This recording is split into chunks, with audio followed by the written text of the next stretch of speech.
Misiones locales e internacionales, una serie de exposiciones que tienen la finalidad de motivarte y prepararte para cumplir con el mandato de nuestro Señor Jesucristo.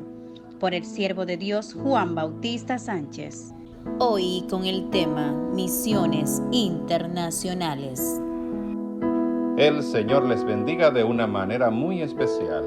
Insistimos en la aclaración de que estas enseñanzas no han sido elaboradas para entrenar a misioneros que deseen alcanzar tribus, comunidades o naciones aún no alcanzadas. Estas enseñanzas más bien están diseñadas para llevar a feliz término misiones en áreas local, en la provincia de su país y en otras naciones de libre acceso, por un periodo de una semana a un mes, especialmente trabajando a nivel de ministerio, departamento o comisión de evangelismo. Además, ya pudimos ver también que la misión de los 70 era exclusiva para las ovejas perdidas de la casa de Israel. Pero la gran comisión de Mateo 28, 19 al 20, no es tan solo para la nación, sino también es de alcance mundial. Leemos en Mateo 28, 19 y 20.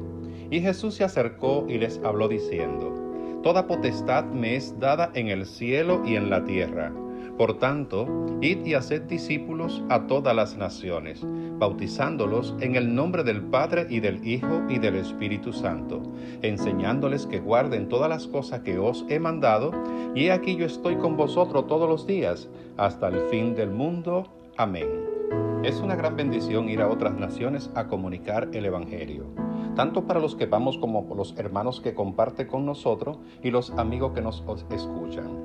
En Proverbios 25:25 dice: Como el agua fría al alma sedienta, así son las buenas nuevas de lejanas tierras. Y en el Salmo 68:11, el Señor daba palabra, había grande multitud de los que llevaban buenas nuevas. ¿Recuerdan mi experiencia contada en el capítulo 1 de esta exposición con respecto a cómo Dios nos prometió allá en la provincia de Pedernales que íbamos a estar en otras naciones? Pues transcurrieron 29 años después de esa profecía para que nosotros saliésemos como grupo a llevar el Evangelio a otras naciones. Ahora bien, las salidas personales o individuales, a vacacionar, predicar o ministrar, no deben llamársele misiones. Lo mínimo que debe cumplir para llamársele de esa manera es una pareja que salga a evangelizar por uno o varios días. Claro, estamos hablando de salida a las misiones de pueblos ya alcanzados. Las misiones internacionales o viajes misioneros en grupo a nivel ministerial es algo que involucra mucho sacrificio y esfuerzo. Por lo tanto, no deben realizarse más de 2 en un año y preferiblemente uno solo. Estas misiones no deben ser menos de una semana de duración por el tiempo que conlleva. Se pierde el día del viaje de llegada y el de regreso, y no debe ser mayor tampoco de un mes. El tiempo prudente para una misión internacional es de 8 a 10 días y máximo 14 días. Mientras íbamos en el vuelo para la misión a Ecuador en el 2019, el hermano Alexander Alcántara Germán, miembro del equipo directivo, tuvo un razonamiento personal en un momento de meditación donde él dice que escuchó una voz del Señor, obvio, que habló a su corazón y le decía: no escatime esfuerzo financiero para dedicarlo a mi obra. Cuando él compartió esa experiencia en el devocional del día siguiente con el grupo, entendimos que Dios nos hablaba a todos a través de la experiencia del hermano Alex. Mi esposa Elizabeth y yo nos miramos y luego del devocional comentamos: increíble que Dios le diga a Alex lo que ha puesto en nuestro corazón de 1 a 2 años para acá. Y es que para asistir a una misión internacional hay que sacrificar varias cosas, entre ellas vacaciones, familia, negocios, recursos económicos, comodidades, responsabilidades ministeriales, alimentación, entre otros. Vamos a ver una por una. Vacaciones. Porque en lugar de estar en un posible resort, crucero o villa, dedicamos ese tiempo para comunicar el Evangelio en otros lugares. La familia, porque a veces existen muchos de los nuestros que aún son dependientes y nuestra ausencia les afecta en gran manera. Negocios. Cuando somos dueños de nuestros propios negocios, de los cuales solo nosotros podemos hacer, se ve profundamente afectado por la prolongada ausencia. Recuerdo la experiencia de Víctor Manuel en el viaje evangelístico a Colombia. Él dijo que aunque cerró el negocio por una semana, a su regreso pensaba que tenía todo ese tiempo perdido y Dios le compensó. En un solo día de trabajo pudo recuperar lo que duró ausente por una semana. Gloria al Señor. Recursos económicos. En ocasiones incurrimos hasta en préstamo para ir a una misión. O no compramos el refrigerador, el TV, el aire acondicionado o la estufa para pagar cuantiosa suma para ir a una misión. Ve que los recursos económicos a veces son afectados, pero como Dios es el dueño de la obra, no se queda con un solo centavo de nadie. Comodidades, suaves camas, temperatura agradable, buen transporte, todo eso es dejado atrás para que quienes lo tienen, claro, con tal de involucrarnos en las misiones donde muchas veces no sabemos dónde vamos a dormir, con qué comodidades vamos a dormir y qué tipo de alimento vamos a ingerir. Responsabilidades ministeriales. No todos los misioneros no son solo misioneros. Hay algunos misioneros que son pastores, evangelistas, cantantes, diáconos, líderes de influencia y hasta líderes conciliares. Y todas esas cosas son dejadas atrás en las manos de otros al salir a las misiones. Alimentación. Muchos tienen recursos para obtener los alimentos balanceados que deseen ingerir, pero al llegar a las misiones tenemos que comer lo que nos pongan delante. Para mí en particular nunca ha sido un sacrificio, pues al comer de todo, disfruto de buena manera los grandes banquetes que los hermanos ponen delante de mí. A esos manjares llamo yo pasar trabajo en las misiones, claro, pero no todo el tiempo son manjares. Otras veces son verdaderas penurias, pero en las misiones todo sabe bastante rico. Cada quien ha de moverse dentro del tiempo de Dios, según el Señor así lo haya dispuesto para sí y su ministerio. Pero de una cosa estamos seguros, y es que ya falta muy poco para el retorno de Cristo. Y si algo hemos sentido hacer para Dios y su obra, hagámoslo ahora. ¿Oyó, mi hermano? Hagámoslo ahora, porque llegará el tiempo, lamentablemente, en que quisiéramos salir y ya no se podrá. Cuando salimos a otras misiones, ¿verdad que Dios se place usándonos en áreas y cosas que no estamos acostumbrados a ver a Dios utilizándonos? Una gracia y cobertura especial nos acompaña. ¿Será porque nos preparamos más en ayuno y oración? ¿Ha escuchado usted el famoso eslogan de las misiones titulado Oro, doy y voy? Es el famoso eslogan de quienes promueven la obra misionera, dando a entender de que las misiones, tal como lo han descrito los expertos, se realiza con 3 fases. Primero, las rodillas que oran, eso es oro. Lo segundo es las manos que aportan recursos, eso es doy. Y lo tercero, los pies de quienes salen, eso es voy. Oro, doy y voy.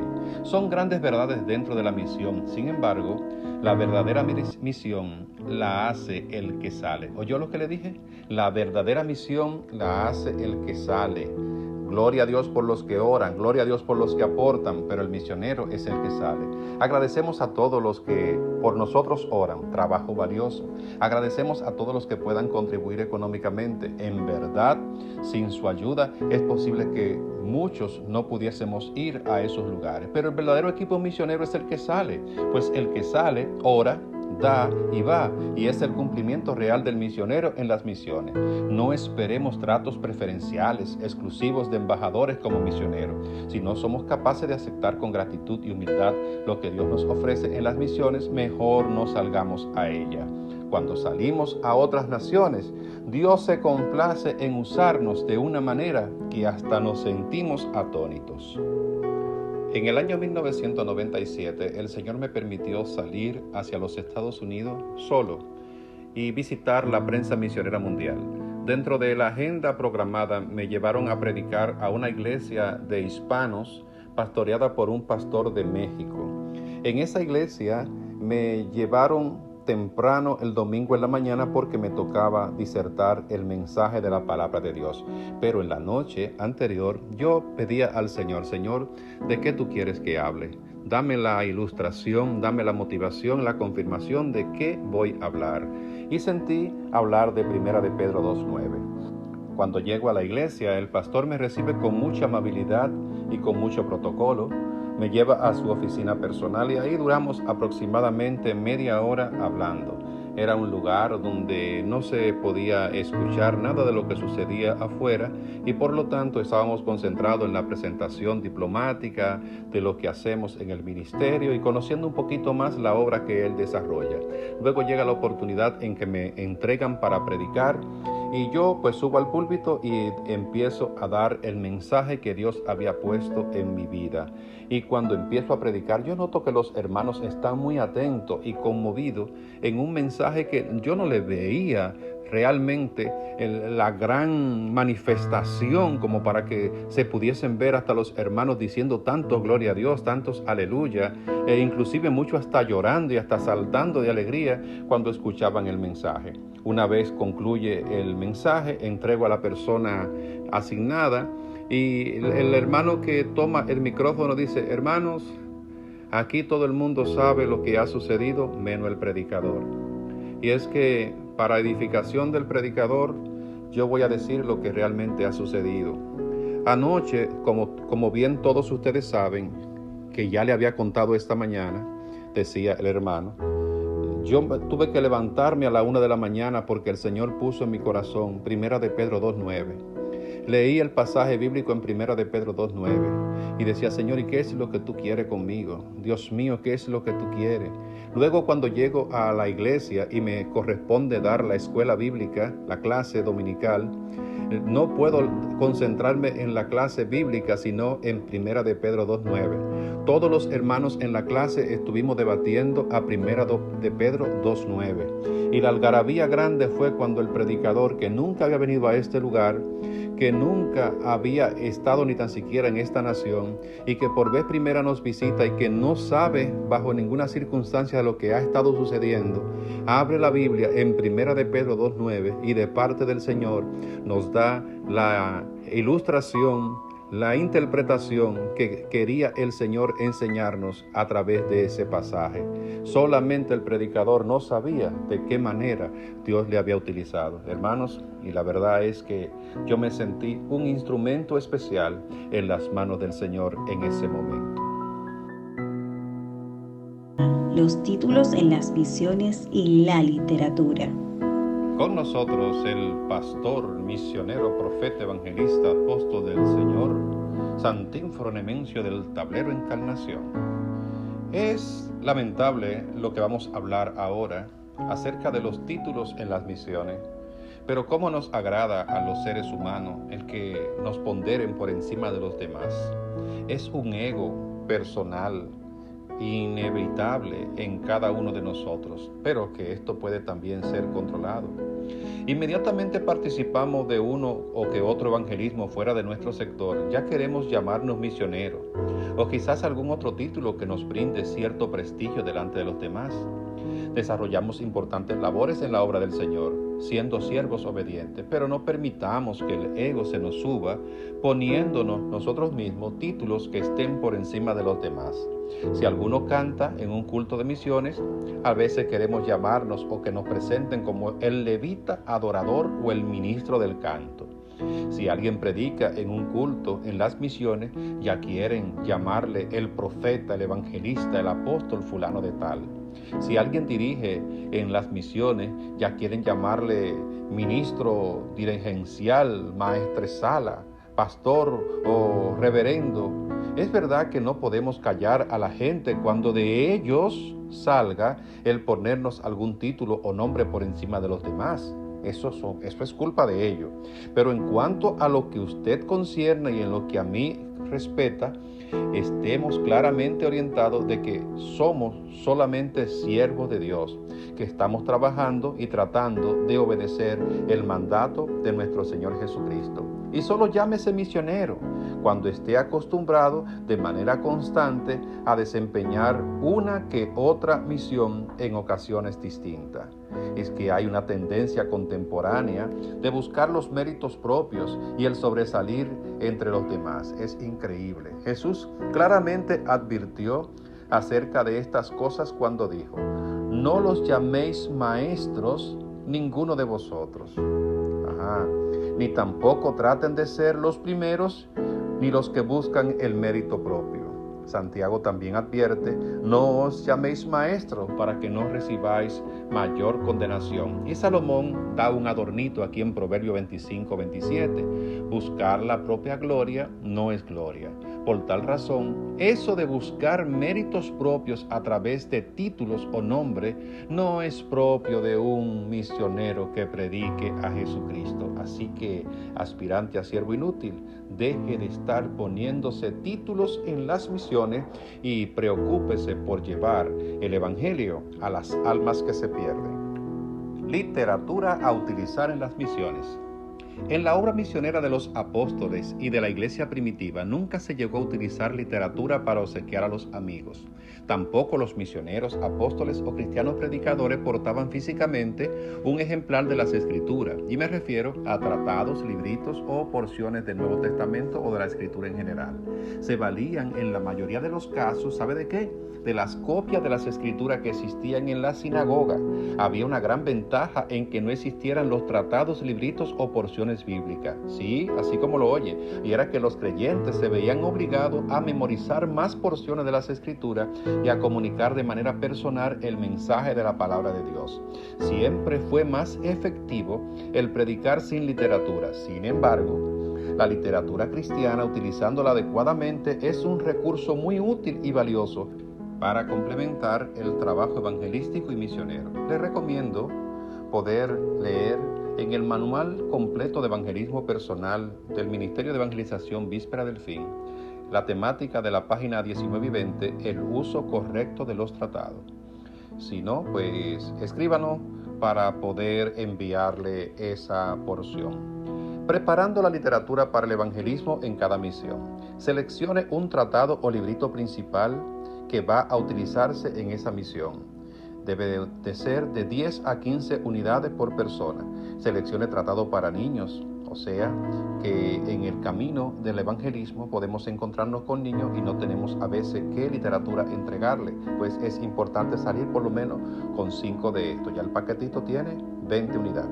Seleccione un librito de contenido más amplio. Este es para personas con mayor sed espiritual y asigne por lo menos 5 unidades.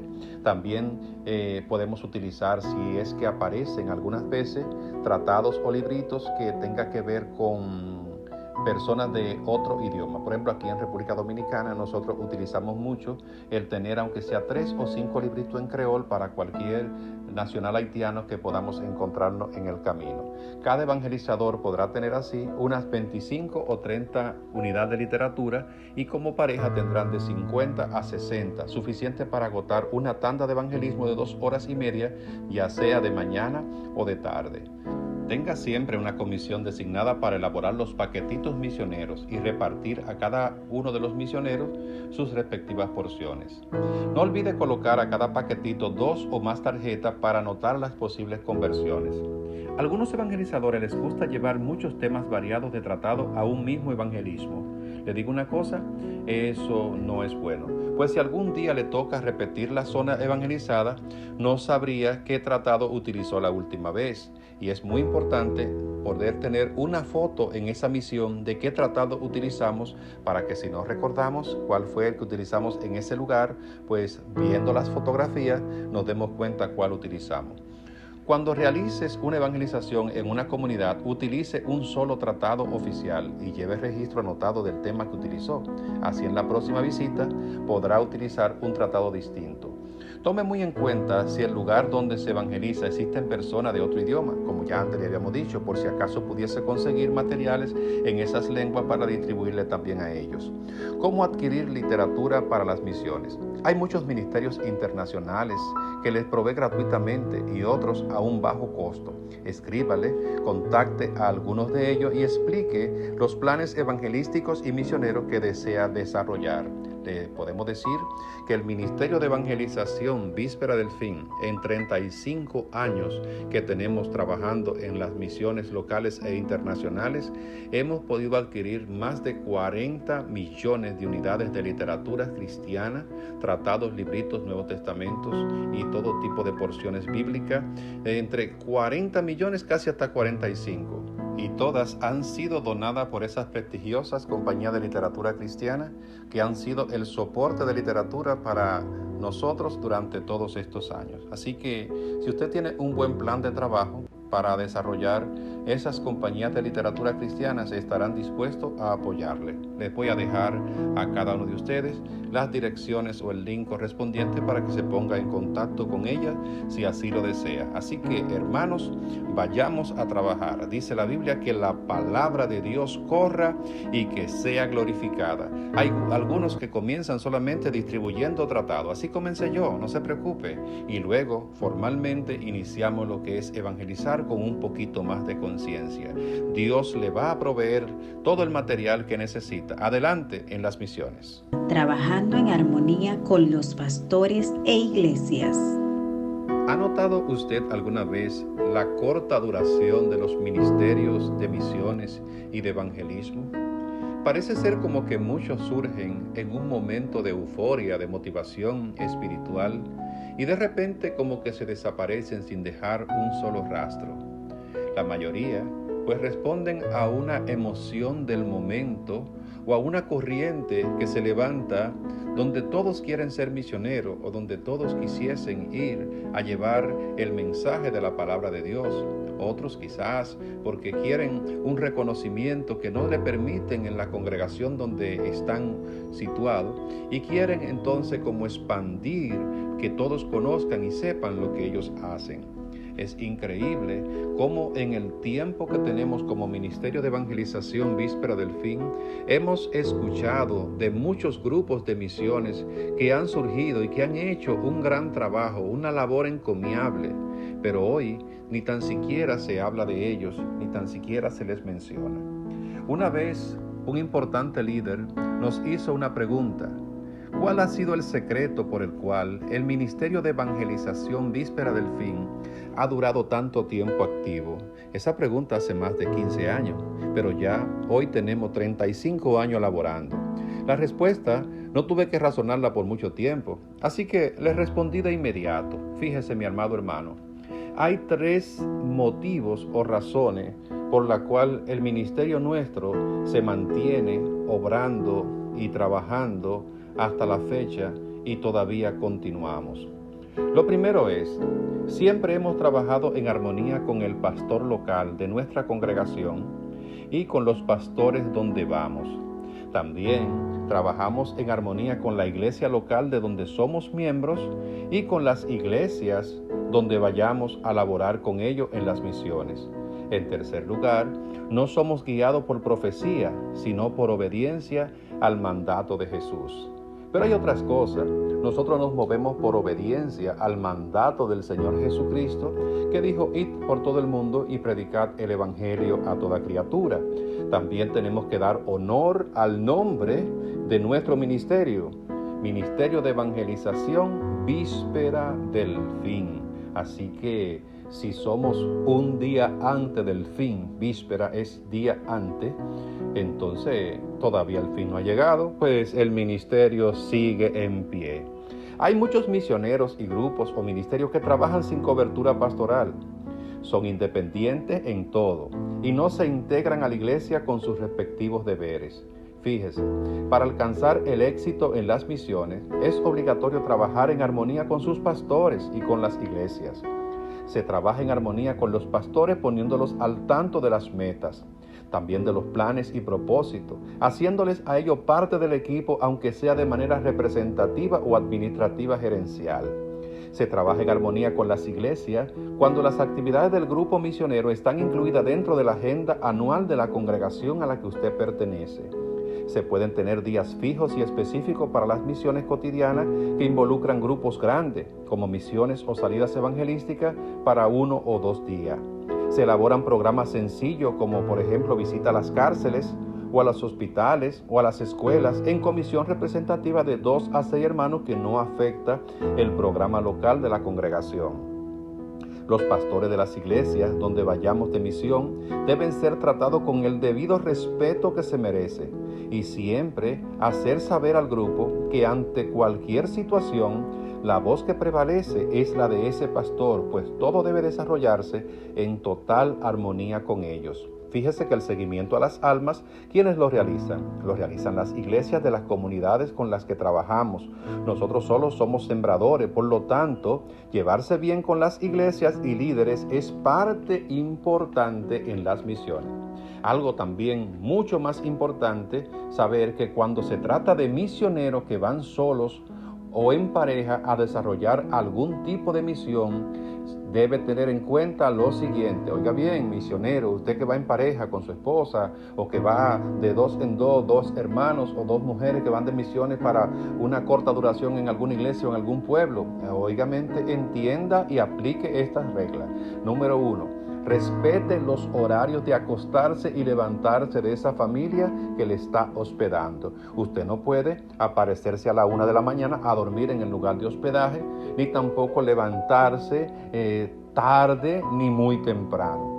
Número 2, nunca salga del lugar a algo personal sin la notificación a ellos y una posible compañía de la iglesia.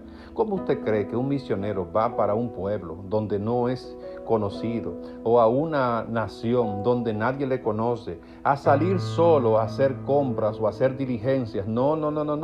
Yo acostumbro siempre a que si estoy en una nación, me hago acompañar de alguna persona, algún hermano de la congregación para todas las salidas y movimientos que puedan haber.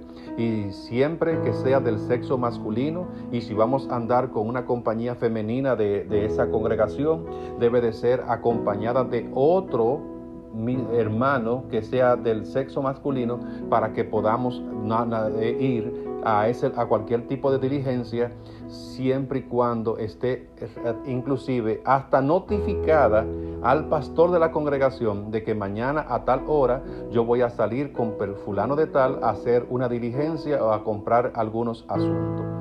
Oiga bien, si dispone de tiempo, involúcrese en las tareas cotidianas de la casa, tales como lavar los platos. Hermana, sí, usted no es una embajadora, usted anda de misión, lave los platos, ponga la mesa, limpie el piso, ayude en tiempo libre en lo que pueda ser posible. Usted, hermano varón también, misionero, usted puede ayudar en algunas cosas de la casa. Mire a ver en qué usted puede ser útil. No se crea que usted es la persona a la cual hay que rendirle pleitesía constantemente. En ocasiones, usted sabe que yo he llevado mi equipo de limpiar calzado, ya que fui limpiador de calzado por muchos años, inclusive antes de ser cristiano, y a veces ando con mi equipo de limpiar calzado, y cuando llego a una casa, a un lugar, digo, déme ser útil, aunque sea, ayudando a limpiar los calzados de la familia. Tráiganlo todo, vamos a limpiar todos los calzados. Y óigame, que bien se siente cuando un misionero llegó a ese lugar y en lugar de ser a quien hay que estar sirviéndole, pues está ayudando. Y qué bueno también es que el misionero que va hospedado por 2, 3, 4, 5 días, no solamente sea útil en el culto de la noche. ¿Qué tal si acompaña al pastor a hacer cierto tipo de visita, a orar por hermanos enfermos que no pueden ir a la iglesia, que no pueden ir al culto, que no pueden hacer tal o cual asunto? Eso también es bastante importante. Así que, mis amados hermanos, si es posible, en cuanto dependa de vosotros, estad en paz con todos los hombres. Romanos 12, 18. Y nosotros, como grupo de misiones, como grupo misionero, vamos a estar trabajando todo el tiempo en armonía con el pastor y en armonía con las iglesias para que podamos tener éxito en las misiones. Los recursos para las misiones. Mía es la plata y mío es el oro, así ha dicho Jehová. El obrero es digno de su salario y el obrero es digno de su alimento. Los recursos para las misiones. Cuando trabajamos para la obra del Señor, no estamos laborando para nuestros sueños, tampoco para nuestras metas, proyectos o propósitos. Está bien claro que el dueño es el Señor de la mies. Los recursos los pone Él. Las puertas, quien las abre, es el mismo Señor. Por lo tanto, eso debe ser siempre la visión principal. Está muy errada la afirmación de decir, no voy para la misión porque no tengo recursos económicos. Descarte por completo esa frase de su diario vivir misionero. Pero también hay que considerar que Dios da ciertos talentos y capacidades para convertirlos en un medio productivo para sufragar los gastos en las misiones. ¿de dónde deben salir los fondos para emprender las misiones? A ver, número 1, de los recursos personales de cada misionero. ¿Oyó bien? De sus recursos personales es la primera opción para obtener los recursos para las misiones. Segundo, del posible apoyo que puedan brindar las iglesias o concilio a la que usted pertenece. Posible apoyo porque no siempre están comprometidos con apoyar una visión o iniciativa que usted tenga en el sentir misionero. Tercero, de los amigos y hermanos que compartan la visión misionera. No le pida bajo ninguna circunstancia a personas que no compartan la visión y que no reconozcan que lo que usted hace lo hace para Dios. En cuarto lugar, de las actividades de captación de recursos que podamos realizar. Sí, porque Dios nos ha dado también la sabiduría para mover los recursos productivos. Pero es muy importante tener en cuenta que ninguno podrá ser posible si no dependemos de Dios en oración, para que sea Él que ponga la gracia y toque a los demás para que puedan contribuir. Mire esto, muchos teniendo recursos para costear su participación en la misión, prefieren depender de las aportaciones y recaudaciones sin tocar sus ahorros. Así quieren ir a la misión, pero no utilizando ni un solo recurso de los de ellos. ¿Usted considera honesta esa actitud? La obra misionera nunca debe ser una actividad recaudativa. Óigalo bien, la obra misionera nunca debe ser una actividad recaudativa. O sea, no se debe programar una misión para recibir ganancia de las mismas. Si las iglesias donde vamos de misión aportasen una ofrenda a los misioneros, debemos recibirla de manera agradecida. Nunca debemos estar esperando una ofrenda ni exigirla, pero tampoco podemos despreciarla. Es importante crear un fondo misionero a través de diversos medios. Pueden ser a través de aporte o cuota de los misioneros del equipo de la misión. Segundo, un culto mensual pro misiones donde la ofrenda sea asignada al equipo. Esto la iglesia debe darle la oportunidad. Tercero, venta de artículos, mercancías, comestibles, stickers, distintivos, etc., con la finalidad de adquirir algunos fondos. Y en cuarto lugar, posible asignación presupuestaria al equipo misionero de parte de la iglesia. Esto aplica a las iglesias organizadas cuyas salidas financieras son parte de un presupuesto anual. ¿Qué vamos a hacer nosotros con las ofrendas o posibles ofrendas que recibamos en una misión evangelística? Un equipo misionero sale a un sector, municipio, ciudad, a nivel interno de su nación. Es muy probable que reciba ciertas aportaciones de las iglesias que apoyan el evangelismo. ¿Qué ha de hacerse con esa ofrenda? Recuerde que estoy hablando de equipo o grupo misionero. No estoy hablando de un predicador que sale a la misión solo, sino de un equipo misionero. Vamos a ver qué podemos hacer con esas ofrendas. Sugerencias, obvio. Pueden guardarse en la tesorería común del departamento o ministerio o grupo misionero. Segundo, puede asignarse una parte porcentual para el líder del grupo si es que éste está dedicado a tiempo completo al ministerio. El porciento lo determina el equipo misionero. Puede utilizarse también para reducir el costo de la misión próxima. ¿Ve? ¡Qué bueno! Sí, puede ser que esto sea de gran utilidad. En cuarto lugar, se puede utilizar para subsidiar uniformes de posibles miembros del equipo que no disponen para poder obtenerlo. En quinto lugar, se puede utilizar para confeccionar tarjetas de conversión o cualquier otro tipo de material que se necesite en las misiones. Y por último, puede ser utilizado para comprar literaturas si es que no la obtenemos gratuita y cualquier otra cosa que dentro de una reunión o acuerdo se pueda así obtener. En nuestra primera salida misionera internacional, nosotros fuimos grandemente bendecidos por las iglesias con las que participamos.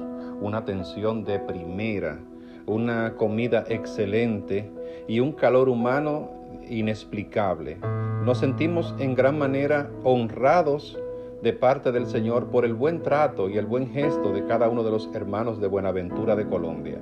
La sorpresa también fue cuando a veces regresaban los hermanos con los informes de las almas convertidas y de lo que Dios había hecho en la misión, pero también de cómo las iglesias no se conformaban con colecta de la ofrenda de ese día, sino que ya como sabían que el grupo del ministerio iba para esa misión, estuvieron muchas de ellas guardando ciertos ahorros para que cuando llegásemos el grupo misionero, poder poner algo en las manos de cada uno de nosotros.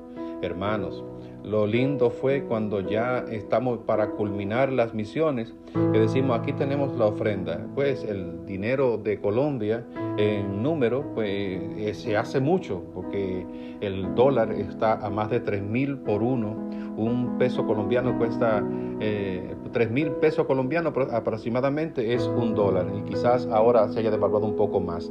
Pero esa cantidad de recursos que obtuvimos, la repartición que hicimos fue, todos vamos a recibirlo en partes iguales, y el lunes, día de descanso, vamos a ir de compra, cada uno con esa asignación, y poder llevar algo a la familia, comprar algunas cosas de recuerdo para algunos de los hermanos y colaboradores, y así lo hicimos todo, y estuvimos muy contentos y dichosos por la colaboración recibida. Y lo que más le agradó al grupo misionero fue la manera en que se repartieron los recursos. Creo que todos podemos utilizar una manera de cómo poder repartir cualquier tipo de contribución que aparezca de las ofrendas misioneras. No pertenecen al líder organizador de la misión, no pertenece a la directiva del equipo misionero. Las ofrendas recibidas dentro del grupo o equipo misionero, al menos que el mismo equipo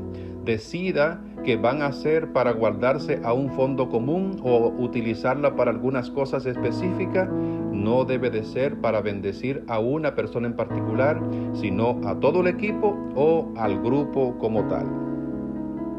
Misiones sociales. Llegamos a la parte controversial, misiones sociales. Hoy en día las iglesias, ministerios y personas individuales invierten muchos recursos financieros para desarrollar diversas actividades de ayuda sociales o comunitarias.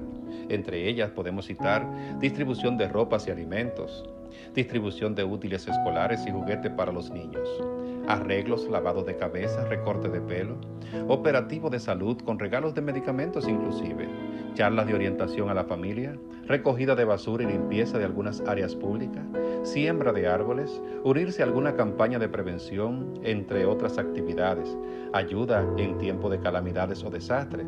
¿Hay algo malo en alguna de estas cosas mencionadas? Claro que no. Por el contrario, quiera Dios que las iglesias pudiesen realizar de manera periódica cada una de estas buenas acciones mencionadas y hasta otras más. Las iglesias que practiquen esas cosas podrían ganarse un sitio preferencial en la sociedad o en su comunidad. El problema está cuando a todas estas obras sociales las queremos llamar obra misionera, o aún peor, valerse de esas actividades sociales y comunitarias para introducir posiblemente la predicación del Evangelio. Observe lo siguiente. En los países subdesarrollados, a las personas les encanta todo lo que sea donado o gratuito. Todo lo que sea regalado sin costo alguno, podrán verse las filas de personas para recibirlo. Pero la mente de la gente está puesta en lo que pueda recibir. Su mente no está puesta en el posible mensaje previo que usted pueda dar de la palabra de Dios. Y en la mayoría de ocasiones, hasta fingirán que les interesa el mensaje con tal de adquirir de las cosas que se están regalando. Esto sucede en las comunidades, en las escuelas, en las cárceles y en cualquier lugar donde se esté regalando cosas. Pero usted podría decir, Jesús repartió de manera milagrosa panes y peces para una gran multitud en 2 ocasiones. Por lo tanto, nada tiene de malo el que las iglesias repartamos cosas a la gente para provocar su asistencia o escuchar la palabra del Señor. Fíjese, en aproximadamente 3 años y medio de ministerio, Jesús hizo este milagro en solo 2 ocasiones. Tampoco lo hizo como estrategia para captar oyente. Por el contrario, lo hizo ese milagro porque estos tenían ya 3 días escuchándole el mensaje y no quiso despacharlo con las manos vacías. En un momento como ese, donde había más de 5,000 hombres, sin contar las mujeres y los niños, y en otra ocasión 4,000 hombres, sin contar las mujeres y los niños al aire libre, ¿qué hubiesen hecho las iglesias y ministerios contemporáneos en ese entonces? 1. Alimentar a la multitud. O número 2, recoger o colectar una ofrenda para ayudar al predicador o al ministerio o a la iglesia. En resumen, la alimentación a los hambrientos no fue promocional o estratégico, fue más bien un acto de compasión de parte de Jesús con todas las personas que ahí estaban escuchando el mensaje. En la mayoría de ocasiones, las repartideras de donaciones les traen más problemas a las iglesias y pastores que beneficio evangelístico. Diga usted, pastor, que ha tenido la experiencia de repartir alguna ayuda misionera, si usted ha sido calumniado alguna vez por los amigos del pueblo y hasta por los hermanos de la iglesia, que hasta dicen que el pastor o el que repartía se quedó con la mayor cosa de las que estaban regalando. Las iglesias pueden hacer este tipo de trabajo en sus comunidades o en otros lugares, pero los resultados en cuanto al alcance de las almas serán muy poco o quizás ninguno. Hoy día he visto cómo iglesias y grandes ministerios mueven a decenas y hasta cientos de personas a una comunidad a solo repartir cosas y hacer labores sociales, apenas repartiendo un tratado o invitándole para el culto. Oiga bien, mientras podamos hacer el bien, hagámoslo, pero el mandato de Jesús a las misiones es mucho más que eso. Es más bien una demostración del poder de Dios actuando a favor de las verdaderas necesidades del ser humano, esto es, la salvación y la liberación de sus almas. En resumen, y ponga mucha atención, Jesús manda a dar el pan de vida, que es el Evangelio. Amén. El Evangelio de Jesucristo es el pan de vida. Las iglesias sociales prefieren ir a repartir alimento. Jesús mandó a orar por los enfermos para que estos fuesen sanados. Las iglesias sociales prefieren llevar operativos médicos. Jesús manda a libertar a los poseídos y atormentados por los demonios. Las iglesias sociales llevan conferencias y charlas de orientación psicológica. Jesús envía a predicar de 2 en 2 y de casa en casa. Las iglesias sociales prefieren dar culto en las calles con hasta 100 hermanos reunidos en un mismo lugar. Jesús manda a predicar el evangelio a toda criatura, pero las iglesias sociales prefieren cantar, danzar, alabar y todo lo demás dentro del templo. Sí, hermano, es lamentable esta situación, pero la verdadera misión se hace afuera, ir por todo el mundo y predicar el evangelio a toda criatura. Sobre los enfermos pondrán sus manos y sanarán. Amén. Y si hubiesen tomado algo mortífero, no les hará daño. Jesús andaba predicando, libertando y sanando a las personas. Nosotros no podemos descuidar el verdadero origen y el verdadero propósito de la obra evangelística y misionera. No dejemos de hacer las ayudas sociales, pero cuando se trata de misión, no vamos a repartir cosas, vamos a llevar la verdadera definición del evangelio. No me avergüenzo del evangelio porque es poder de Dios para salvación a todo aquel que cree, primeramente al judío y también al griego. El evangelio es poder de Dios para salvación, no repartideras de cosas.